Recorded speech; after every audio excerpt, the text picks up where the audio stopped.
Welcome to the Rumi Forum. I'm Joe Grabowski, the founder and president of the Institute on Religion and Public Policy, and it's our pleasure to welcome you this afternoon to this discussion of the latest report on religious liberty from the U.S. Commission on International Religious Freedom. It's my pleasure to be moderating this panel with a good friend as well as a colleague.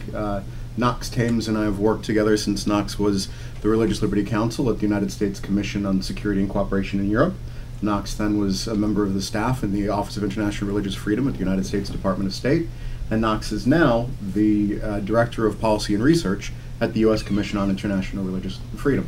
And with that introduction, I'm happy to turn the podium over to Knox. Knox, thank you for joining us today. Thanks, Joe, and I want to thank the Rumi Forum for letting me come today to talk about our recently released 2009 annual report. And I've got a copy here. You can see we released it on May 1st, as is required by our statute every year, and I have brought some extra copies if you'd like to see it in print. And you can also go to our website, which is www.uscirf.gov. Like Joe said, I'm the Director of Policy and Research at the Commission. We were created by the 1998 International Religious Freedom Act that chartered us to be an independent government commission that monitors religious freedom worldwide and makes policy recommendations to the President, the Secretary of State, and the Congress. Our report this year, this is our 10th report we've done, and it covers a period from May 2008 through April 2009. And as Joe said, I previously, before coming to the Commission, worked at the State Department, where there's also a special office on international religious freedom. And the office and the Commission work together, but coming from different positions. And the office also produces, on behalf of the State Department, an annual report on religious freedom in every country in the world. The Commission's report is not as exhaustive. This year we covered 27 countries. But we're looking at the worst violations that, for religious freedom that the International Religious Freedom Act described as systematic, ongoing, and egregious, or situations that could lead to that level of violations. One of the things we have documented is how the growth of religious extremism has led to human rights abuses, and we were an outspoken critic back in February when we first heard of this deal in Pakistan to establish Sharia law in the Swat Valley. And sadly, our fears were borne out that we expressed then, that giving in to their demands would not lead to peace and cessation of hostilities, but would only embolden those extremist groups to push for more, which they've done. And we see that the interplay of religious freedom as a counterweight to religious freedom, religious extremism, is very important, and is something we're urging United States policymakers to think more about. Because in the context of Pakistan, if you think about how over 40 years there was a gradual dissolution of strong protections of religious freedom and other human rights, starting with the banning of the Ahmadi community, the impositions of different types of blasphemy laws, and then sort of culminating in the Swat Valley Agreement. And we've been monitoring Pakistan for many years and have recommended that the U.S. government push vigorously back and encourage Islamabad to get rid of those laws that violate human rights and religious freedom. For, it's right from a human rights perspective, but it's also right from a national security perspective, because without those protections, these groups are given greater sway over the society and can move it in ways that are detrimental to the United States. In our report that came out on May 1st, we recommended that 13 countries be designated countries of particular concern. And this is something that the Religious Freedom Act established. It's a special designation that the President makes for countries that have severe, ongoing, and egregious violations of religious freedom, that constitute torture or disappearances, really heinous acts. And part of our mandate is to make recommendations to the Secretary and the President for which countries should be on that list.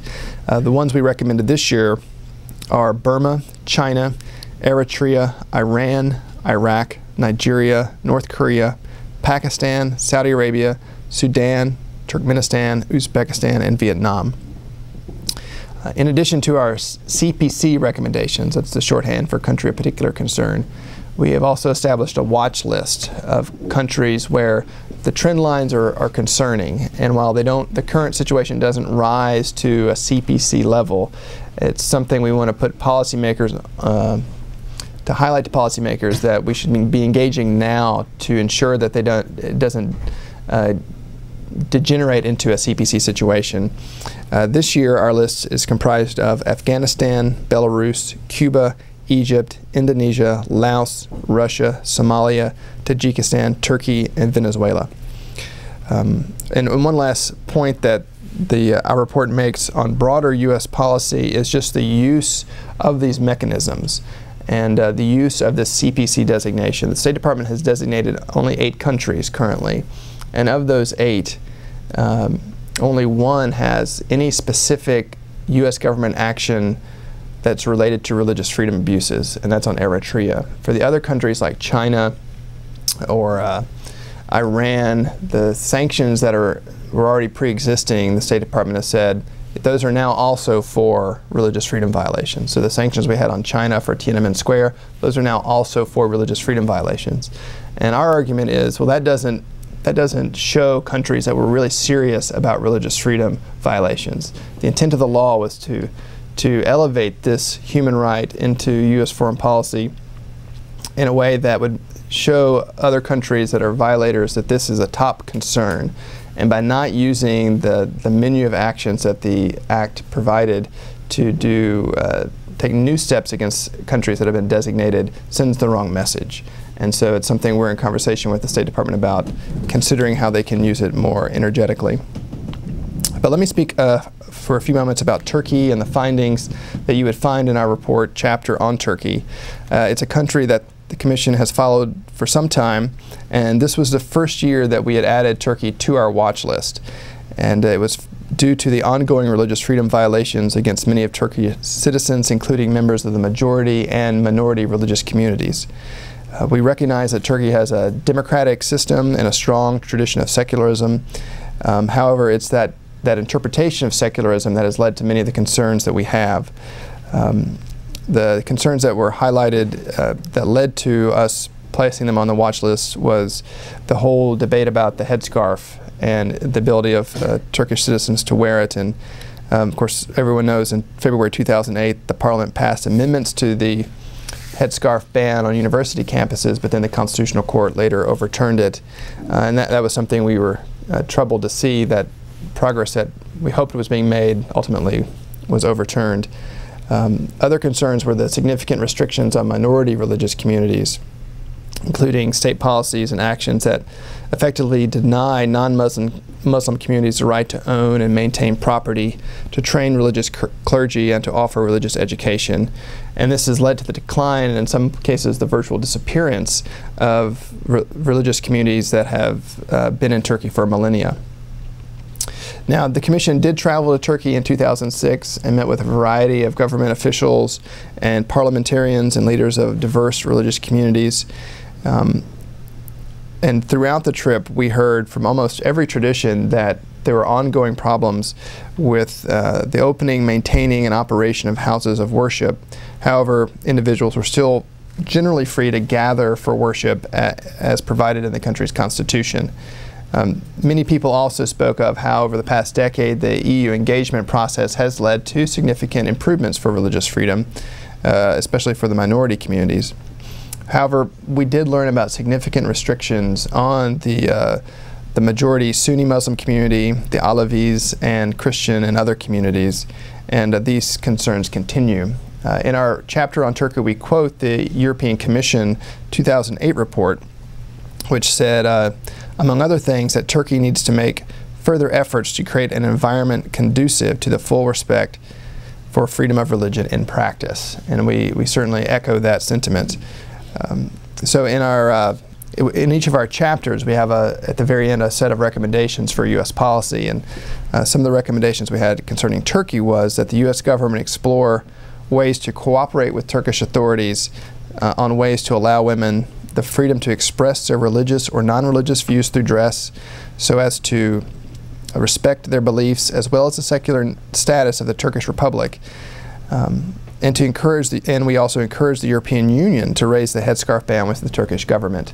And I would just add parenthetically, we've had conversations with the European Commission and did raise the importance of the EU raising the headscarf issue as we acknowledge the progress that has been made through their engagement over accession. This is one area that they've been silent on, and they explained reasons I already understood about why it's difficult for them to do so, but it's still an area of activity I think the European Union would be wise to engage the Turkish government on. Other recommendations we had were to urge Prime Minister Erdogan to follow up on his January 2008 statement that the ecumenical status of the Greek Orthodox Patriarchate should be an internal church issue and grant official recognition to the ecumenical status of the Patriarch. We also recommend that all religious minorities be able to freely select and train their religious clergy, for instance by reopening Halki Seminary under the control of the ecumenical Patriarch, and that the process to regain clear title or fair compensation for expropriated holdings be expanded to include properties sold to third parties or those held by the government. And we also recommend that the VACIFLAR, the Office of Foundations, no longer be empowered to expropriate properties, which is it's been an ongoing and long-time concern for the Commission and the United States in general.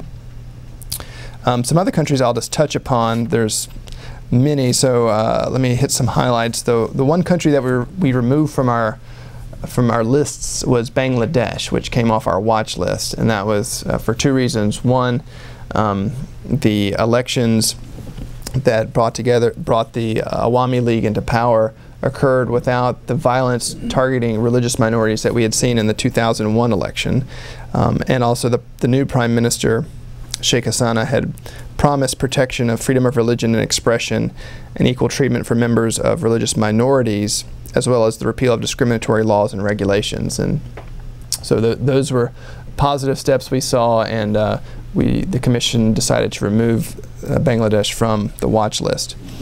Other countries, though, that we've had ongoing concerns were Pakistan, which we have recommended as a CPC country for many years, but the State Department continues to have a different opinion.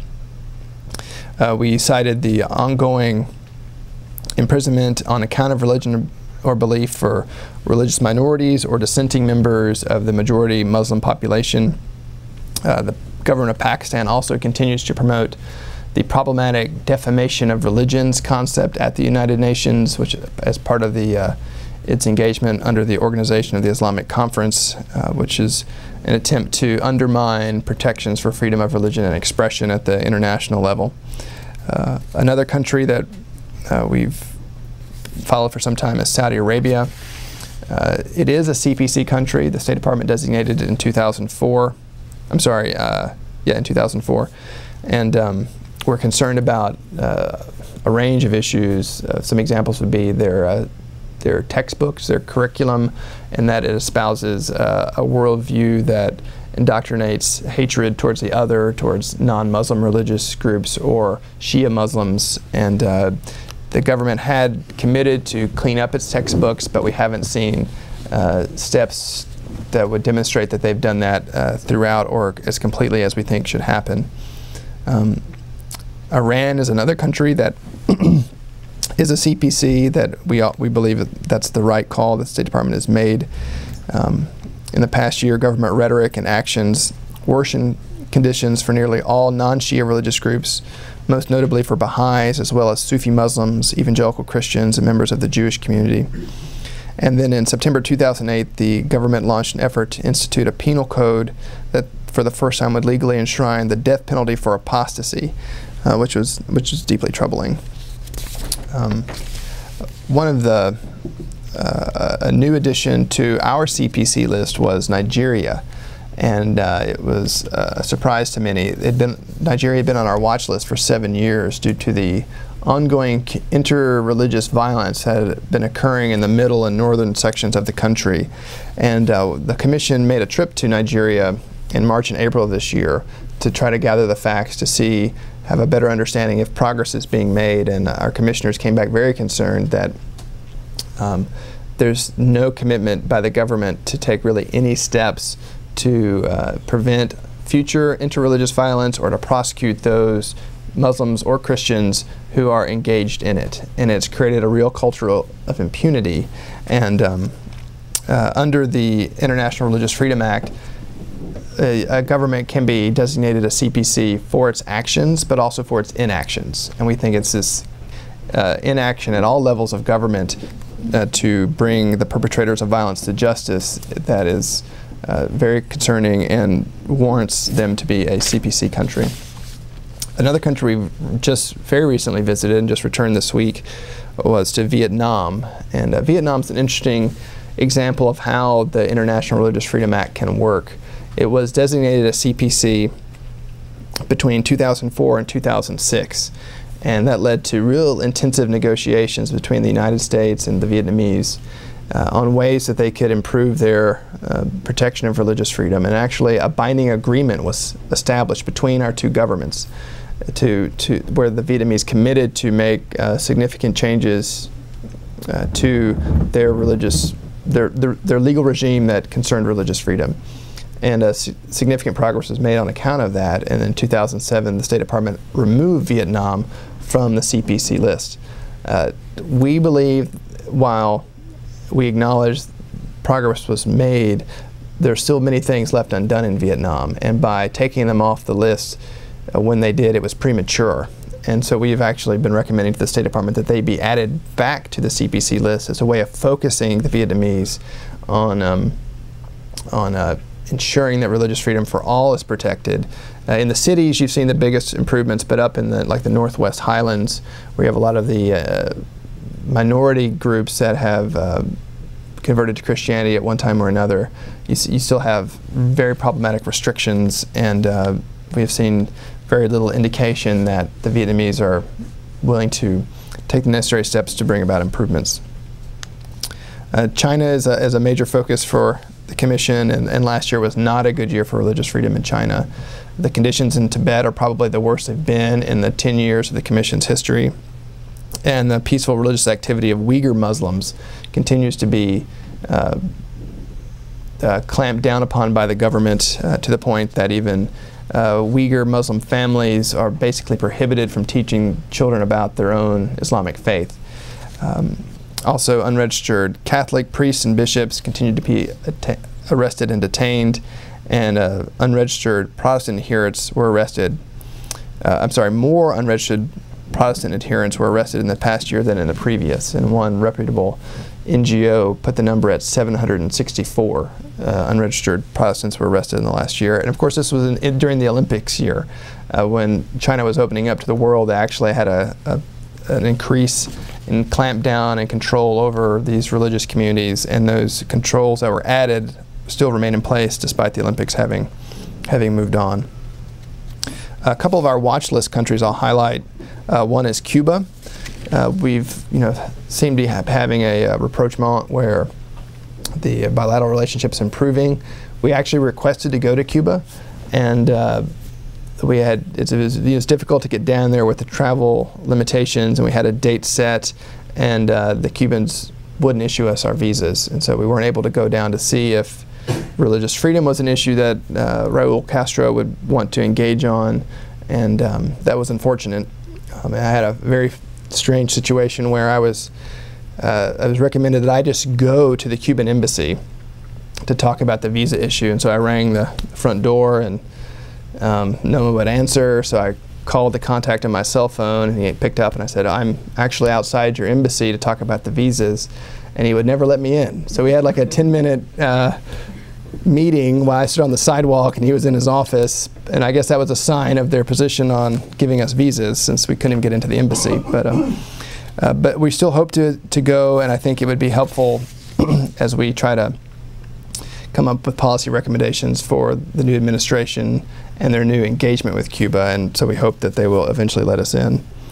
A country that's been on our watch list for some time is Egypt, and there are serious problems of discrimination, intolerance, and other human rights violations against members of religious minorities, as well as non-conforming Muslims. We've seen some positive steps in small ways, but serious religious freedom violations continue to affect the Coptic Orthodox Christian community, Jews, Baha'is, and members of minority Muslim communities. And the government has not taken sufficient steps to halt the repression of and discrimination against religious believers or to punish those responsible for violence. Egypt is also another country, along with Pakistan, that's been very engaged on the defamation of religions issue, which is a real emerging problem at the United Nations. And the last country I'll highlight is the Russian Federation, which was also a new addition to our watch list. And the Commission had reported on Russia each year for the past 10 years, even though it had never been on our CPC or watch list. But this year we added them to the watch list, and it was for a variety of reasons. There had been a slow expansion of problematic laws that make it difficult for religious minorities and Muslim groups to be able to practice their faith freely. But what was most concerning was the creation in, I believe it was February of this year, a new, a so-called experts council in the Ministry of Justice. And it's the person who's been appointed to head it is this notorious anti-cult activist who has, referred to Pentecostals as dangerous cults, and has a view of groups that are very normal here in the United States as problematic. And some of his lieutenants that have been appointed have a very limited view of what is Orthodox Islam and what should be permitted to be practiced legally.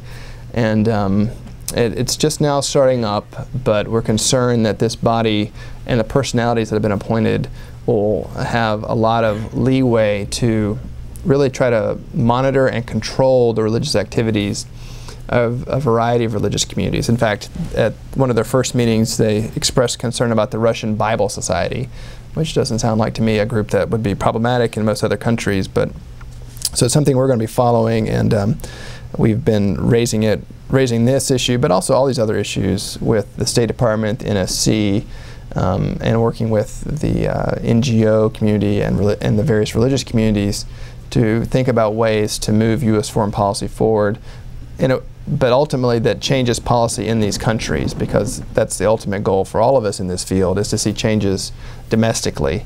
And part of our mandate is to see that U.S. foreign policy has the right approach and the right tact, but we want to see positive changes on the ground. And we're not about trying to export the First Amendment, the U.S. approach to religious freedom. We ground our work in the international commitments that all countries share with the Universal Declaration of Human Rights in Article 18, and it's described in the preamble as a common standard for achievement, and that's the lens at which we look at these countries. And it is true that we don't report on the United States, but we do have internal mechanisms to the Department of Justice that does look at the treatment of religious groups. And that's not part of our mandate, but we are working to help promote religious freedom for people of all faiths or those of no faith, so that they can enjoy the human rights that are recognized internationally through a variety of covenants and declarations. So with that, I'm happy to answer any questions, and again I want to thank the Rumi Forum for this opportunity to speak here. Knox, thank you very much. Take the prerogative of the moderator actually and ask the first question, which is actually a two-part. If you could, for the audience, explain a little bit about the Commission's makeup, how it's who the commissioners are, how they're appointed, and second, given your vast experience on this issue, both from the State Department side and the Commission side, what the differences in methodologies are of the State Department's report versus the Commission's report. Sure. The Commission is headed by 9 commissioners, which are appointed, 3 are appointed by the President, and the other 6 by the Congress. And it's done in a way that the party of the President will have the majority of seats on the Commission. These commissioners are private U.S. citizens. They're not paid to serve as commissioners. I'm a U.S. government employee. I'm full-time, but our commissioners are not. And they come from a variety of backgrounds and faiths. Our current chair is a Jewish activist. We have a Muslim imam from Boston, a variety of Christian denominations represented. We've had Catholic bishops, a Baha'i. So a real, I think the commissioners reflect the diversity of the United States, and they guide our work. And the report comes out under their name, and they're involved in looking at the recommendations that the staff come up with. And they're our principals, so they're the ones that are meeting with Secretary Clinton. Hopefully we'll be meeting with her next month, and other government leaders both in the United States and elsewhere.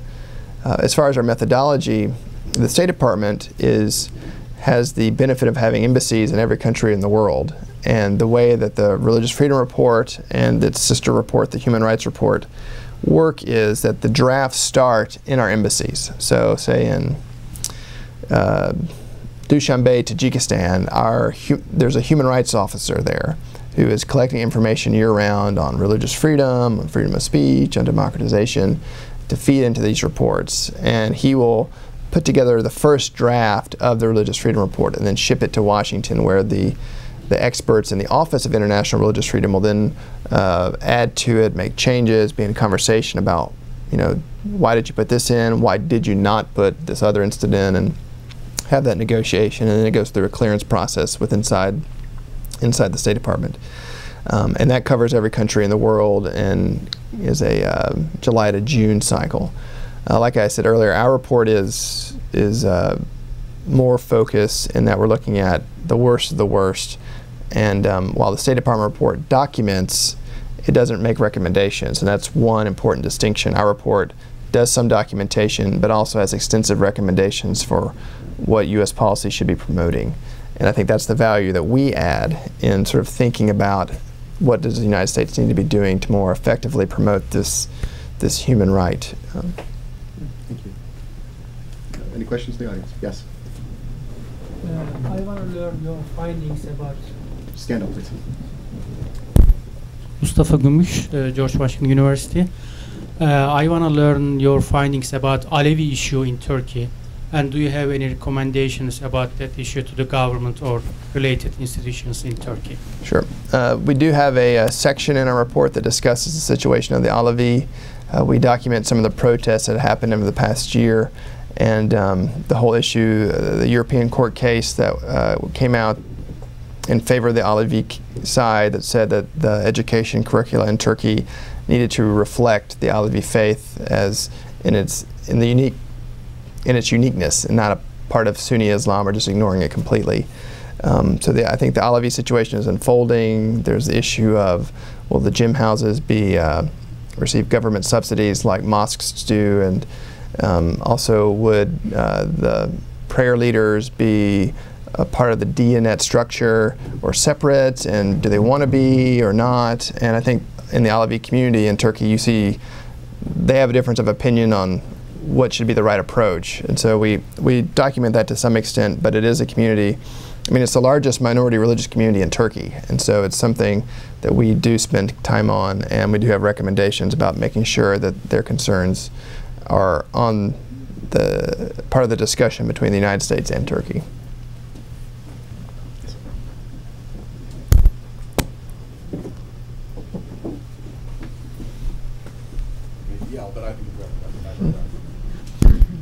Hi, David Blum. Quick question, two questions actually. One, how do you view intentional maliciousness by the government or intended non-action by governments? For example, where you have, let's just say my perception of Iraq is where Maliki chooses not to act. Yep.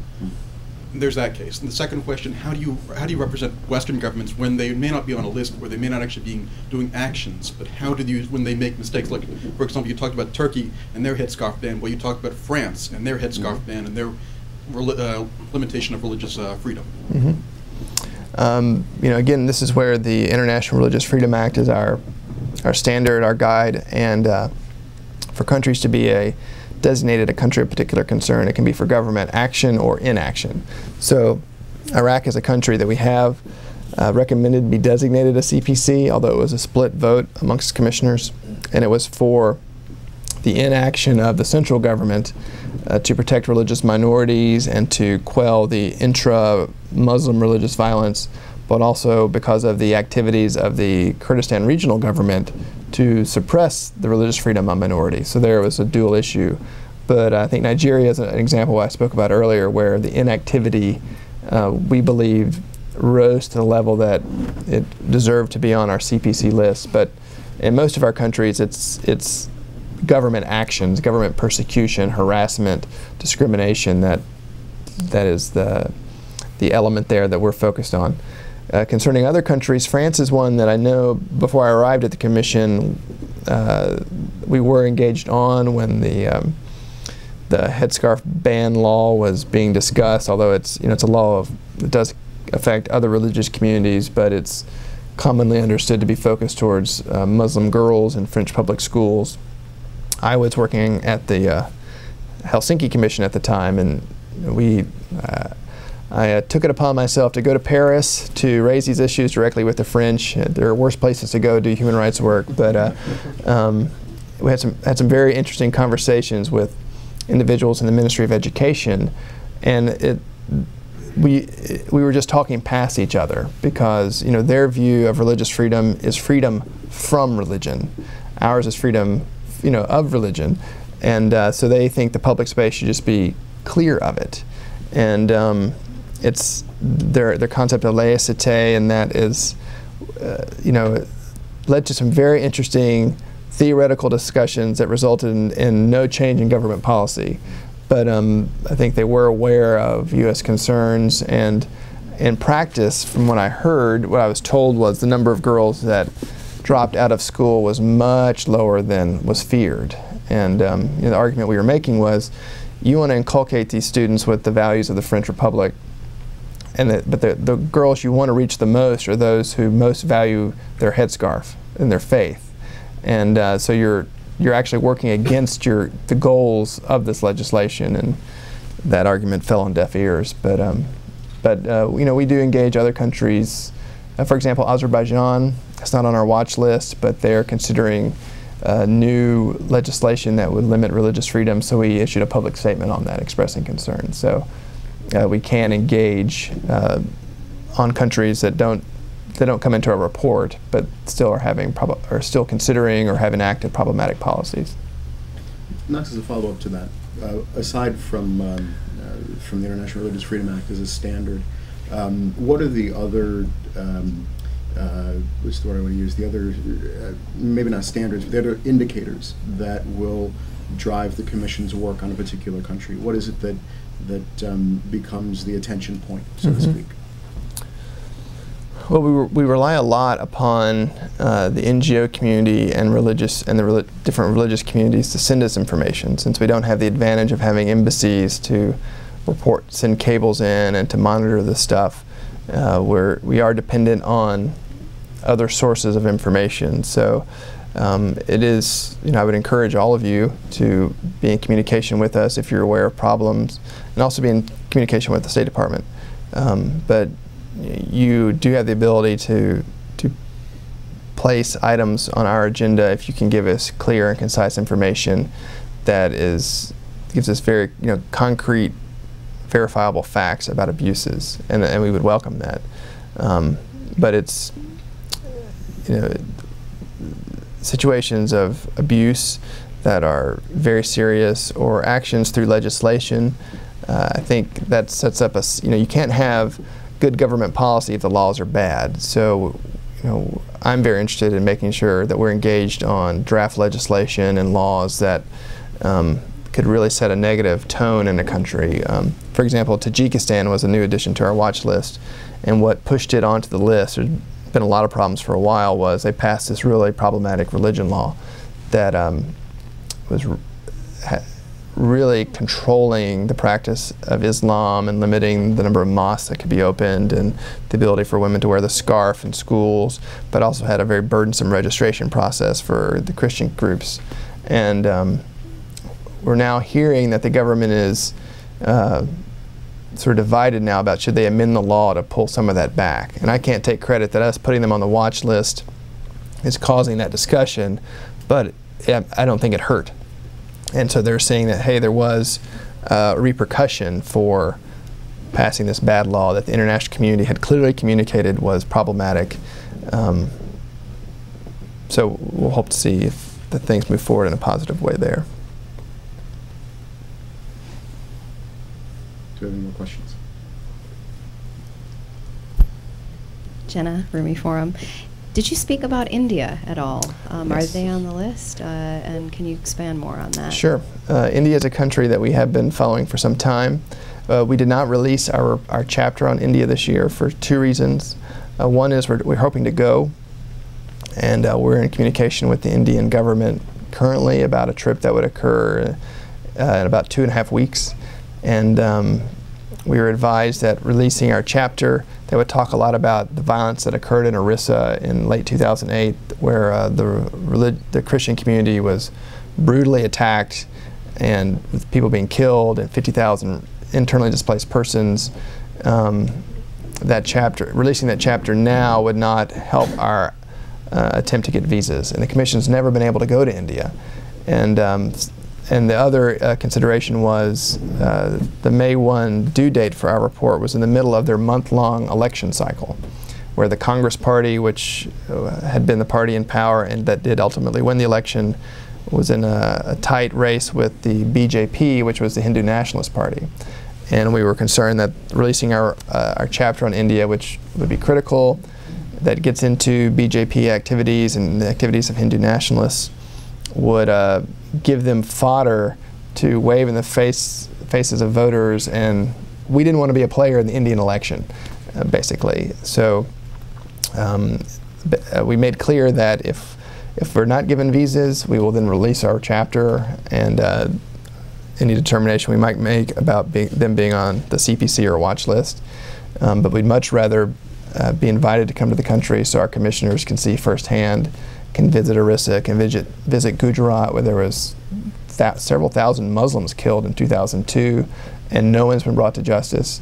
That we can see firsthand and engage and dialogue, so we have a better understanding of things are, and have the perspective of the Indian government, which we don't have right now. So I'm hopeful that will work out, so we can go, and then we'll release a report on India then.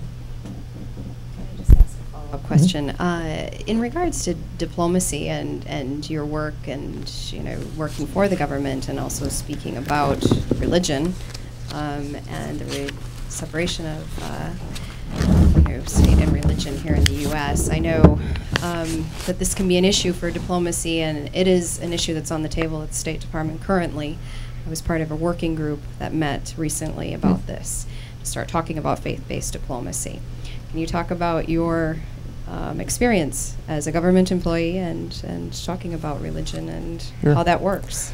It's interesting, the State Department has a reputation of being religion averse, that they don't want to talk about religion, and it's interesting to contrast it with the Defense Department, which has a 2,000 member chaplaincy corps.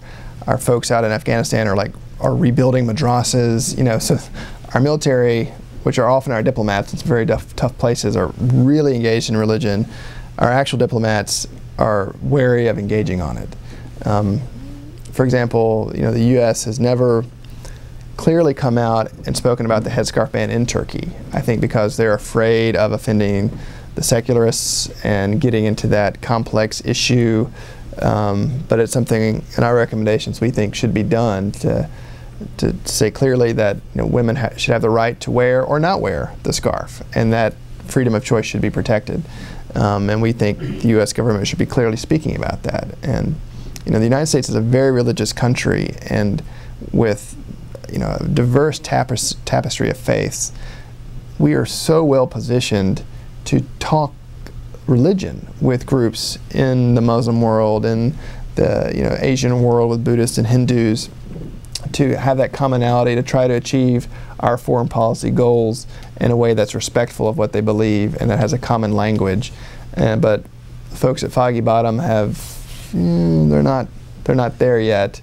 And my former employer at the Office of International Religious Freedom, they're sort of on the front lines of that. And when I was there, it was always a tension to try to get religion out front and to try to pull back from a purely secularist view, which isn't going to communicate as effectively as if you could talk to the language of faith.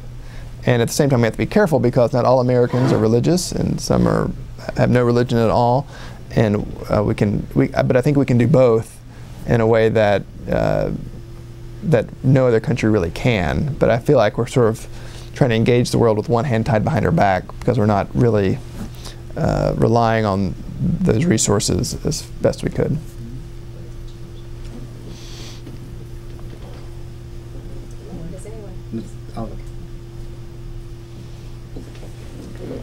Ali Yurtsever with the Rumi Forum. Do you follow up with the report or just write it and then leave it? And also, does the U.S. government push the countries under watch to change some laws and legislations to move forward and have some more freedom? Our report, I think, is only has benefit if people see our recommendations, consider them, and implement them. I joke about with our staff about if a report falls in the forest and no one's there to hear it, does it make a noise? And so, right now it's still fresh. It was still released first this month. We're out talking to the State Department, to the NSC, also engaging embassies here in town since they are part of the policy community on our recommendations. And we're talking with foreign embassies. We're clear that we're not diplomats. Diplomacy is left to the State Department, but we are this advisory body that's doing research, and we'd appreciate your views on our chapters. So yeah, we're pushing it constantly. We are engaging as many people and entities as possible. Your second question was? Does U.S. government push? Oh yeah. Government on watch? Yes, they do, and but it's often a country by country. It's often country by country and ambassador by ambassador. So to use Tajikistan again, we have a very good ambassador in Tajikistan who's very interested in religious freedom. So she is very engaged, has been very engaged on the legislation that recently passed and urging the Tajiks to listen to the international community and to not implement these negative provisions. Pakistan is the other extreme. We have a very good ambassador there, but we have many interests in Pakistan. There's the fighting around the Swat Valley. We've got the border areas next to Afghanistan. We've got the nuclear proliferation concerns. We've got the humanitarian concerns. And the case we're making is, in a country like Pakistan, if you want to get at the religious extremism, you need to address religious freedom because it's a human right that touches on so many other human rights: freedom of association, freedom of expression. And if you let them pass the blasphemy law, that's targeted at religious practice, but it's also used to limit free speech and independent thinking, and it really has a detrimental effect on civil society. But that's a tough case to make in Pakistan because there's so much going on. It seems to be one crisis after another. So our engagement varies, but it's something I think all Americans can be proud about, that at every embassy, every American embassy, there is a foreign service officer whose job is to follow human rights, and that includes religious freedom. And I'm aware of no other country in the world that's made that kind of commitment to following human rights globally. And if you have contacts in other countries, you should refer them to those foreign service officers because they're out there wanting to meet people, to gather information so they can put them into the State Department reports. So there's always that mechanism, but the level of engagement will depend on the bilateral relationship and what's going on domestically. But there certainly is past practice of having our embassies engage on draft legislation and issues of concern, prisoners of conscience, things like that. Yes.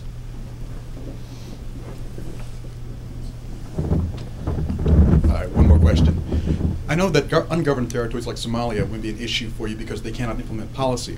But what about areas like, for example, Palestine, which is semi-autonomous, and where there is an actual state like Israel that actually you can implement policy suggestions for? How do you look at that, considering the fact that Palestinian Christians are trying to be evacuated or being executed and being oppressed in many mass numbers? Do you implement pressure on the Palestinians, or do you implement pressure on Israel? Which way do you do that? Yeah. We actually, for the first time, did list Somalia as a country on our watch list, due to al-Shabaab and the growth of Islamic radicalism there and this extremist groups. And we had recommendations to the U.S. on how to engage the transitional federal federation government, but Somalia is a unique case. On the Israel-Palestine issue, that's a country, that's a situation that we haven't spoken to ever, and the reason has mainly been that while religion is a factor, there are many other much larger issues at play there that the commissioners have decided that it's religious freedom is not a core issue there, so it doesn't fall within our bailiwick.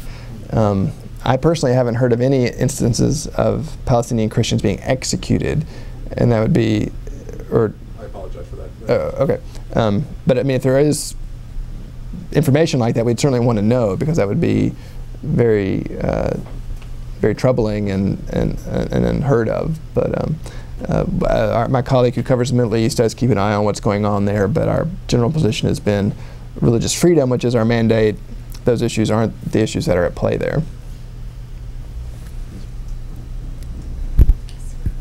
Hi, my name is Zamin. Just a question. Could you give an example of a country that has made the journey and what that journey looks like, from intolerance coming more into a balance point? Yeah. Sadly, I don't have a whole lot of examples I can give. Vietnam, I mentioned earlier, is one where they took a variety of steps to get off the State Department CPC list. We think they need to do more, but that's the only the countries that have gotten off the CPC list that have been designated by the State Department. There's Vietnam, then there's Iraq and Afghanistan, and those two happened both after we invaded. So not a lot of good examples there. An interesting developing situation is in Qatar on the Arabian Peninsula. It's the Wahhabi religion is the state religion. It shares that with Saudi Arabia, but over the past decade or so, they've really started to move towards a greater respect for religious freedom. They're not all the way there, but they in 2008 they opened, they allowed the construction of and the opening of a Catholic cathedral in the capital of Qatar. There are, I think, 6 other churches under construction, and that's really remarkable considering that's the Arabian Peninsula and a Wahhabi country. Now, Bahrain is another interesting example, and while there are issues there with the Shia majority not being enfranchised as fully as the Sunni minority, which controls most of the levers of power, they do allow the free practice of religion for people not of the book. So there's a Hindu and Sikh places of worship, and that's really remarkable in considering what part of the world it's in. So we have sort of small examples, and but I mean, part of our goal is to see more of these countries move totally through. But Joe may have some other thoughts on countries that have. Actually, the ones you've given are the best examples so far. Armenia also has seen some movement forward, but now we're a little bit concerned about some movement back. But the ones you've given are the best examples. Do you have any other questions? With that, ladies and gentlemen, thank you so much for joining us. Max, thank you. Thank you.